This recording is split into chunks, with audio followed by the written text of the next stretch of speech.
Third President of the United States. Thomas Jefferson, 1801 to 1809. The names, biographies and achievements of the Presidents of the United States since its founding? We continue the third President of the United States of America. Thomas Jefferson, 1801 to 1809. Part 2. On May 7, 1784, Jefferson was appointed by the Congress of the Confederation to join Benjamin Franklin and John Adams in Paris as Minister Plenipotentiary for negotiating treaties of amity and commerce with Great Britain and other countries. With his young daughter Patsy and 2 servants, he departed in July 1784, arriving in Paris the next month. Jefferson had Patsy educated at the Pentamont Abbey. Less than a year later, he was assigned the additional duty of succeeding Franklin as minister to France. French Foreign Minister Count de Vergennes commented, "You replace Monsieur Franklin, I hear." Jefferson replied, "I succeed. No man can replace him." During his 5 years in Paris, Jefferson played a leading role in shaping U.S. foreign policy. In 1786, he met and fell in love with Maria Cosway, an accomplished and married Italian-English musician of 27. She returned to Great Britain after 6 weeks, but they maintained a lifelong correspondence. During the summer of 1786, Jefferson arrived in London to meet with John Adams, the U.S. ambassador to Britain. Adams had official access to George III and arranged a meeting between Jefferson and the king. Jefferson later described the king's reception of the men as ungracious. According to Adams's grandson, George III turned his back on both in a gesture of public insult. Jefferson returned to France in August. Jefferson sent for his youngest surviving child, 9-year-old Polly, in June 1787. She was accompanied by a young slave from Monticello, Sally Hemings. Jefferson had taken her older brother, James Hemings, to Paris as part of his domestic staff and had him trained in French cuisine. According to Sally's son, Madison Hemings, the 16-year-old Sally and Jefferson began a sexual relationship in Paris, where she became pregnant. The son indicated Hemings agreed to return to the United States only after Jefferson promised to free her children when they came of age. While in France, Jefferson became a regular companion of the Marquis de Lafayette, a French hero of the American Revolution, and Jefferson used his influence to procure trade agreements with France.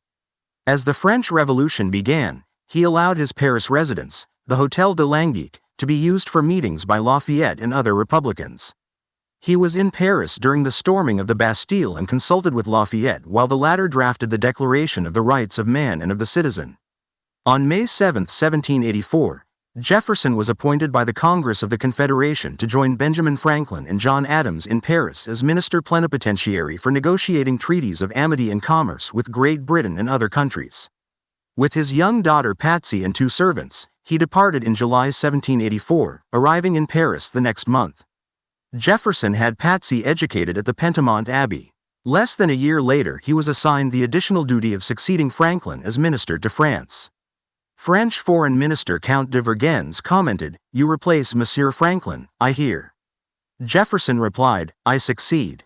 No man can replace him." During his 5 years in Paris, Jefferson played a leading role in shaping U.S. foreign policy. In 1786, he met and fell in love with Maria Cosway, an accomplished and married Italian-English musician of 27. She returned to Great Britain after 6 weeks, but they maintained a lifelong correspondence. During the summer of 1786, Jefferson arrived in London to meet with John Adams, the U.S. ambassador to Britain. Adams had official access to George III and arranged a meeting between Jefferson and the king.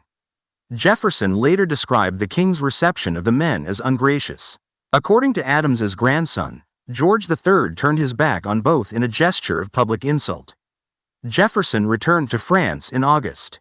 Jefferson sent for his youngest surviving child, 9-year-old Polly, in June 1787. She was accompanied by a young slave from Monticello, Sally Hemings. Jefferson had taken her older brother, James Hemings, to Paris as part of his domestic staff and had him trained in French cuisine. According to Sally's son, Madison Hemings, the 16-year-old Sally and Jefferson began a sexual relationship in Paris, where she became pregnant. The son indicated Hemings agreed to return to the United States only after Jefferson promised to free her children when they came of age. While in France, Jefferson became a regular companion of the Marquis de Lafayette, a French hero of the American Revolution, and Jefferson used his influence to procure trade agreements with France. As the French Revolution began, he allowed his Paris residence, the Hôtel de Languic, to be used for meetings by Lafayette and other Republicans. He was in Paris during the storming of the Bastille and consulted with Lafayette while the latter drafted the Declaration of the Rights of Man and of the Citizen. Jefferson often found his mail opened by postmasters, so he invented his own enciphering device, the wheel cipher. He wrote important communications in code for the rest of his career. Unable to attend the 1787 Constitution Convention, Jefferson supported the Constitution but desired the addition of the promised Bill of Rights. Jefferson left Paris for America in September 1789. He remained a firm supporter of the French Revolution while opposing its more violent elements. Soon after returning from France, Jefferson accepted President Washington's invitation to serve as Secretary of State. Pressing issues at this time were the national debt and the permanent location of the capital. He opposed a national debt, preferring that each state retire its own, in contrast to Secretary of the Treasury Alexander Hamilton, who desired consolidation of states' debts by the federal government. Hamilton also had bold plans to establish national credit and a national bank, but Jefferson strenuously opposed this and attempted to undermine his agenda, which nearly led Washington to dismiss him from the cabinet. He later left the cabinet voluntarily. The second major issue was the capital's permanent location. Hamilton favored a capital close to the major commercial centers of the Northeast, while Washington, Jefferson, and other agrarians wanted it further south. After lengthy deadlock, the Compromise of 1790 was struck, permanently locating the capital on the Potomac River, and the federal government assumed the war debts of all original 13 states. Jefferson's goals were to decrease American dependence on British commerce and to expand commercial trade with France. He sought to weaken Spanish colonialism of the Trans-Appalachian West and British control in the North, believing this would aid in the pacification of Native Americans. Jefferson and political protege Congressman James Madison founded the National Gazette in 1791, along with author Philip Freneau, to counter Hamilton's Federalist policies, which Hamilton was promoting through the influential Federalist newspaper the Gazette of the United States. The National Gazette made particular criticism of the policies promoted by Hamilton, often through anonymous essays signed by the pen name Brutus at Jefferson's urging, which were written by Madison. In spring 1791, Jefferson and Madison took a vacation to Vermont. Jefferson had been suffering from migraines and was tiring of the infighting with Hamilton. In May 1792, Jefferson became alarmed at the political rivalries taking shape. He wrote to Washington, imploring him to run for re-election that year as a unifying influence. He urged the president to rally the citizenry to a party that would defend democracy against the corrupting influence of banks and moneyed interests, as espoused by the Federalists. Historians recognize this letter as the earliest delineation of Democratic-Republican Party principles. Jefferson, Madison, and other Democratic-Republican organizers favored states' rights and local control and opposed the federal concentration of power, whereas Hamilton sought more power for the federal government. Jefferson supported France against Britain when the two nations fought in 1793, though his arguments in the cabinet were undercut by French Revolutionary envoy Edmond Charles Genet's open scorn for Washington. In his discussions with British Minister George Hammond, he tried in vain to persuade the British to vacate their posts in the Northwest and to compensate the U.S. for enslaved people whom the British had freed at the end of the war. Jefferson sought a return to private life, and resigned from the cabinet position in December 1793. He may also have wanted to bolster his political influence from outside the administration. After the Washington administration negotiated the Jay Treaty with Britain in 1794, Jefferson saw a cause around which to rally his party and organized a national opposition from Monticello. The treaty, designed by Hamilton, aimed to reduce tensions and increase trade. Jefferson warned that it would increase British influence and subvert republicanism, calling it the boldest act Hamilton and Jay ever ventured on to undermine the government. The treaty passed, but it expired in 1805 during Jefferson's presidential administration and was not renewed. Jefferson continued his pro-France stance. During the violence of the Reign of Terror, he declined to disavow the revolution. To back away from France would be to undermine the cause of republicanism in America. In the presidential campaign of 1796, Jefferson lost the Electoral College vote to Federalist John Adams 71-68 and was thus elected vice president. As presiding officer of the Senate, he assumed a more passive role than his predecessor John Adams. He allowed the Senate to freely conduct debates and confined his participation to procedural issues, which he called an honorable and easy role. Jefferson had previously studied parliamentary law and procedure for 40 years, making him quite qualified to serve as presiding officer. In 1800, he published his assembled notes on Senate procedure as a manual of parliamentary practice. He cast only 3 tie-breaking votes in the Senate. In 4 confidential talks with French consul Joseph Letum in the spring of 1797, Jefferson attacked Adams and predicted that his rival would serve only 1 term. He also encouraged France to invade England, and advised Letum to stall any American envoys sent to Paris. This toughened the tone that the French government adopted toward the Adams administration.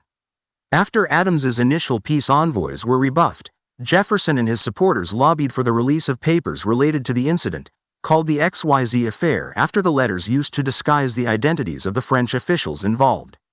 However, the tactic backfired when it was revealed that French officials had demanded bribes, rallying public support against France.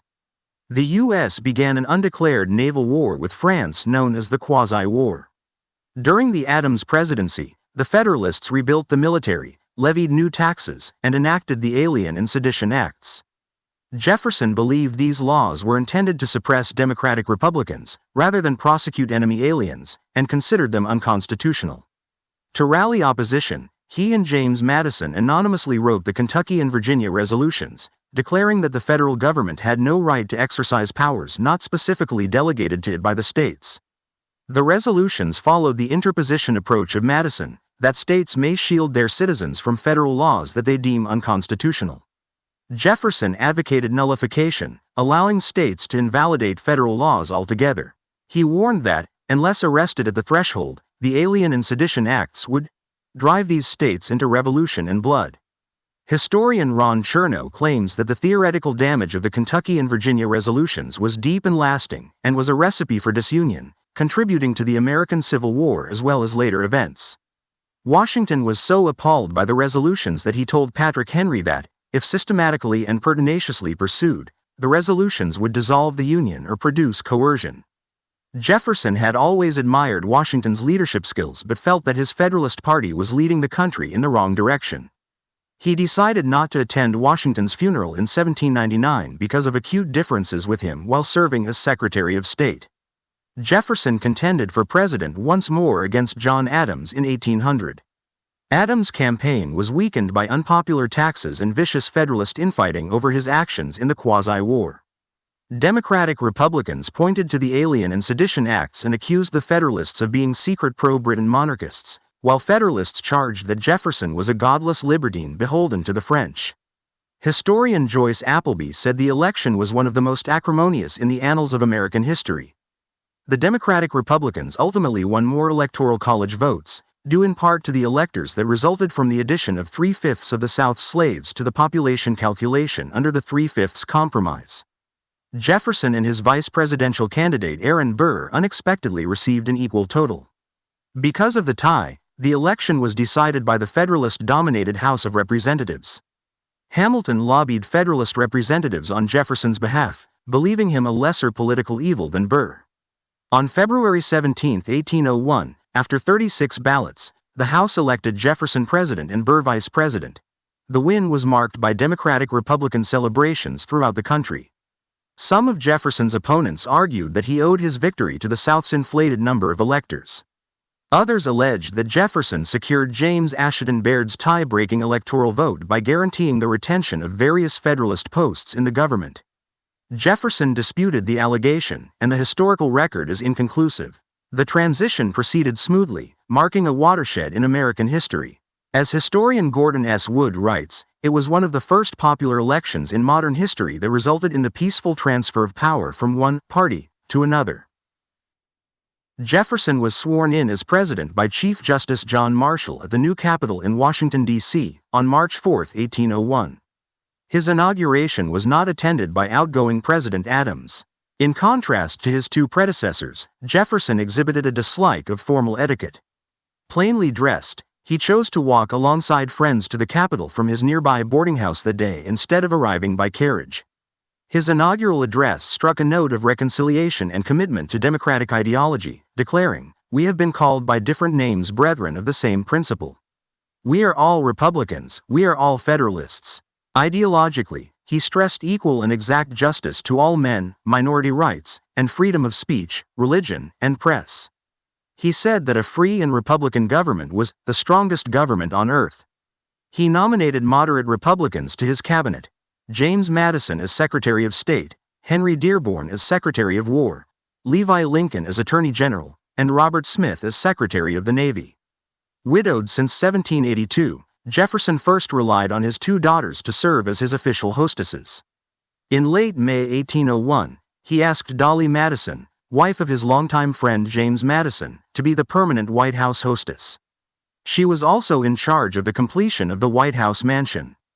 Dolly served as White House hostess for the rest of Jefferson's 2 terms and then for another 8 years as First Lady while her husband was president. Jefferson's first challenge as president was shrinking the $83 million national debt. He began dismantling Hamilton's Federalist fiscal system with help from the Secretary of the Treasury, Albert Gallatin. Gallatin devised a plan to eliminate the national debt in 16 years by extensive annual appropriations and reduction in taxes.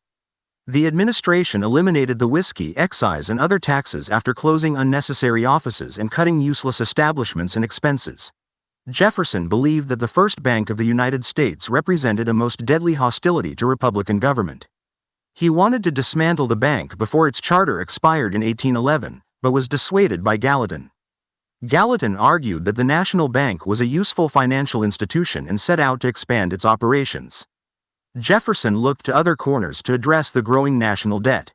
He shrank the Navy, for example, deeming it unnecessary in peacetime, and incorporated a fleet of inexpensive gunboats intended only for local defense to avoid provocation against foreign powers.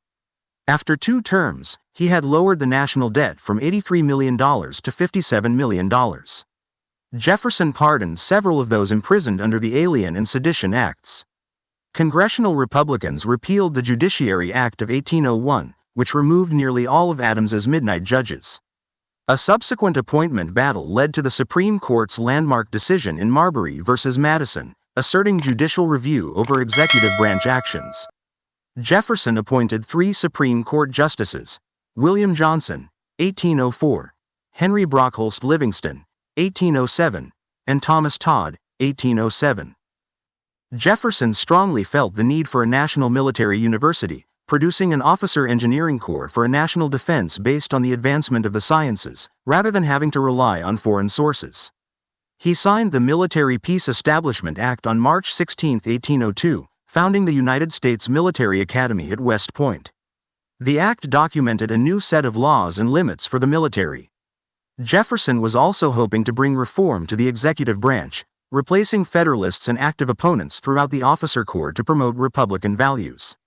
Jefferson took great interest in the Library of Congress, which had been established in 1800.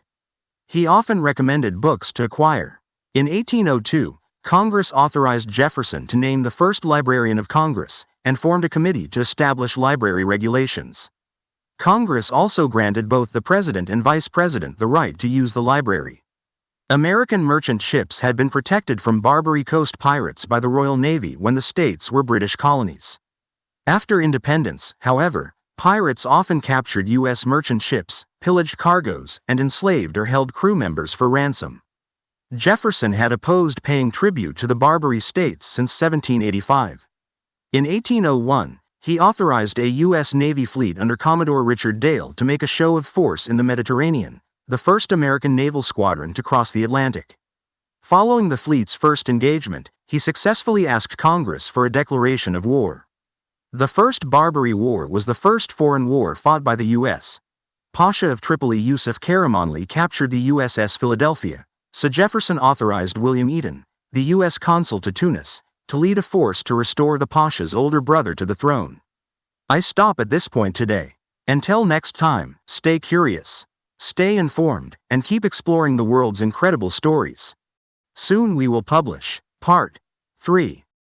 Thank you for watching.